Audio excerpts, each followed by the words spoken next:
Assalamualaikum warahmatullahi wabarakatuh. Perkenalkan, nama saya Bahtiar Radiansah dengan nomor NIM 20477111008 Pendidikan Olahraga 2020. Di sini saya akan menjelaskan mengenai materi tentang metabolisme energi olahraga pada mata kuliah Ilmu Gizi Olahraga dengan dosen pengampu yakni Septianingrum Putri Purwoto, Sarjana Olahraga, Magister Kesehatan.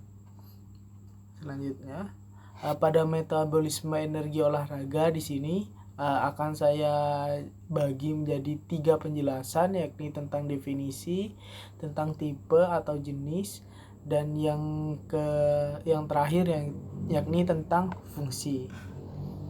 Yang pertama tentang definisi, olahraga merupakan suatu kegiatan terstruktur dan terencana yang bertujuan untuk memperbaiki kinerja fisik. Kemudian yang kedua, metabolisme adalah proses kimia yang memungkinkan sel-sel untuk dapat melangsungkan kehidupan. Yang terakhir yakni energi dapat dideskripsikan sebagai kapasitas untuk melakukan kerja, merupakan aplikasi dari kekuatan atau kontraksi otot dalam mengaplikasikan kekuatan melawan suatu tahanan atau beban. Pada metabolisme di sini dijelaskan bahwa makanan yang masuk dalam tubuh selanjutnya akan terjadi proses metabolisme untuk menghasilkan energi yang diperlukan untuk aktivitas ataupun kontraksi otot. Selanjutnya pada tipe, di sini saya akan menjelaskan mengenai tipe yang pertama, yakni metabolisme karbohidrat. Secara singkat, proses metabolisme energi dari glukosa darah atau juga glikogen otot akan berawal dari karbohidrat yang dikonsumsi. Semua jenis karbohidrat yang dikonsumsi oleh manusia, baik itu jenis karbohidrat kompleks seperti nasi, kentang, roti, singkong, dan lain sebagainya, ataupun juga karbohidrat sederhana, glukosa, sukrosa, dan fruktosa akan terkonversi menjadi glukosa di dalam tubuh. Glukosa yang terbentuk ini kemudian dapat tersimpan sebagai cadangan energi sebagai glikogen di dalam hati dan otot, serta dapat tersimpan di dalam aliran darah sebagai glukosa darah, atau yang dapat juga dibawa ke dalam sel-sel tubuh yang membutuhkan. Kemudian yang kedua yaitu metabolisme lemak, di mana metabolisme energi lemak adalah melalui proses pemecahan simpanan lemak yang terdapat di dalam tubuh, yaitu trigliserida. Trigliserida di dalam tubuh ini akan tersimpan di dalam jaringan adipose atau adipose tissue, serta di dalam sel-sel otot atau intramuskular triglycerides melalui proses yang dinamakan lipolisis. Trigliserida yang tersimpan akan dikonversi menjadi asam lemak atau fat acid dan gliserol.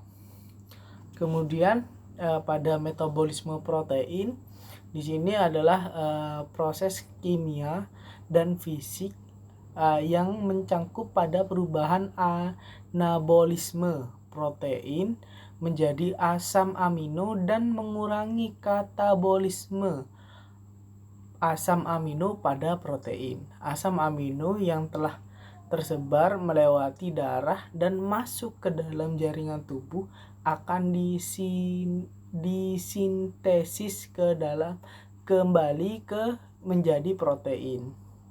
Nah, protein itu sendiri adalah produk yang dihasilkan oleh eksperimen informasi genetik, merupakan polimer asam amino yang terikat pada satu sama lain dalam ikatan dalam sel hidup. Pada fungsi protein di sini yang pertama yakni protein menopang kekuatan imunitas selama latihan olahraga. Yang kedua, protein untuk meningkatkan performa aerobik atau daya tahan. Yang ketiga yakni protein untuk meningkatkan kapasitas anaerobik, kecepatan dan tenaga dalam olahraga berbasis kekuatan. Lalu yang keempat, mengoptimalkan pemulihan setelah latihan. Yang kelima, protein meningkatkan massa otot. Yang keenam, protein untuk meningkatkan komposisi tubuh. Dan yang ketujuh, yang terakhir, yakni protein meningkatkan kapasitas antioksidan dan meningkatkan performa. Nah, di sini untuk fungsi protein banyak ya. Bukan hanya ini saja, tetapi banyak. Dan di sini saya hanya mengambil fungsi-fungsi yang mendasar ataupun yang penting, yang cukup penting untuk fungsi dari protein. Kemudian yang masuk ke tahap yang terakhir, yakni fungsi metabolisme.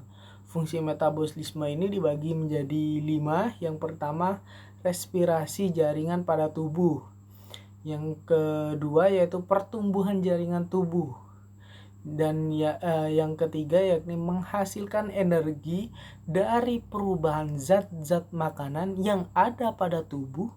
Dan yang keempat, penyusun unit pembangun sel. Dan yang kelima yakni mengganti sel atau jaringan yang rusak. Pada fungsi metabolisme tubuh ini mencangkup 5 hal ini.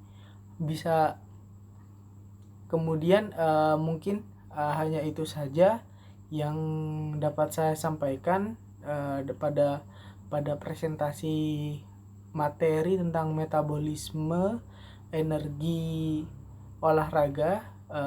Kurang lebihnya saya mohon maaf. Saya Bahtiar Ardiansyah dengan nomor NIM 20477111008, pendidikan olahraga 2020 pada mata kuliah ilmu gizi olahraga. Hanya menyampaikan kurang lebihnya seperti itu. Terima kasih. Wassalamualaikum warahmatullahi wabarakatuh.